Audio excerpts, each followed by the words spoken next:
Electricity Amendment Bill for the 2022. Now, bill looks at the emerging three companies that were charged with the electricity generation, and legislations on the Parliamentary Committee of Environment and Natural Resources are still carrying on discussions with President Museveni, who has underscored the need to at least track the amendment for Security Amendment Bill for 2022. Remember, we were speaking recently about theftiness in the electricity sector, where power is being stolen by different people. It could be the installer, it could be maybe one of you, you've tried to do so. But then what does this come with the amendment bill that is actually waiting to become into law? Let's take a look at the story. We do return to speak more on theftiness of electricity or power theft.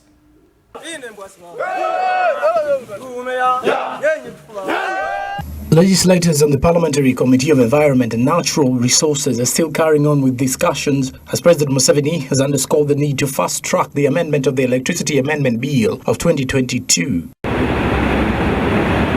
Honorable Dr. Magolo John, Member of Parliament, Bugoko North Mbala District, says that they are amending the bill to make electricity affordable for Ugandans in all regions. We are amending this to include very pertinent issues that are going to make electricity affordable to a common Ugandan. We are here as members of Parliament to see to it that the common man benefits from this country.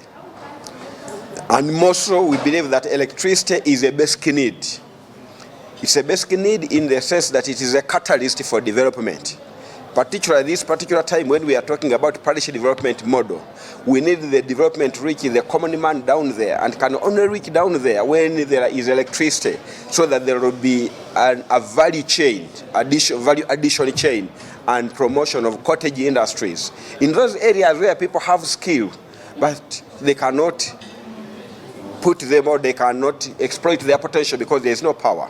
And that's why in the budget we have even proposed 700 billion shillings to Minister of Finance, so that that money is provided for electrifying the rural areas, so that we don't concentrate only on people who have money around cities and urban areas, but also the people in the rural, in the hinterland, who have ability and talents, and they can use power to add value to themselves, especially during this time when we are promoting the program of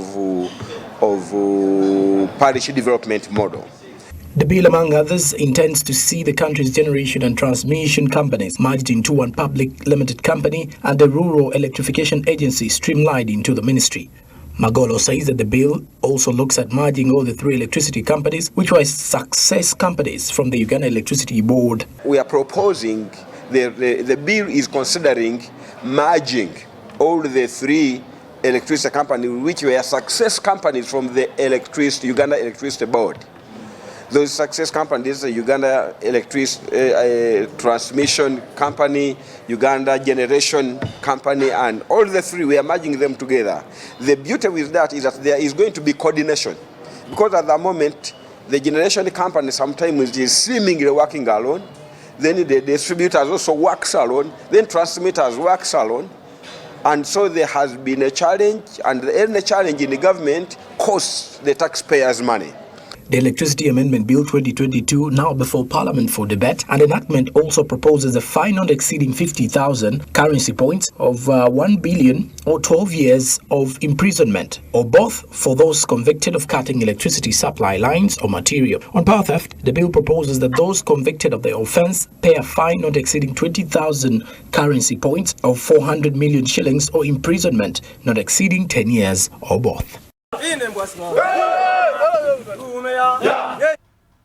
There you go, and there has got to be a penalty if you're caught stealing or being part into the practice of illegal merging of electricity to your doorstep. And that involves, of course, an installation or a different company, which is why now the ministry is looking out, or this the bill is looking out for making sure they're merging 3 companies to one that would help out integrate the service together, so that the claims that have been there, Sonko has used the other company, the blame game that keeps on going, everyone highlighting that, hey, that was not me, it is Saint Sonko company that did that particular installment, or something is wrong, please pin it to Sonko company, pin it to Rita's company. So that is going to end with this bill in case it's approved, and still it's been revised onto by President Museveni there, and after we will have a say from him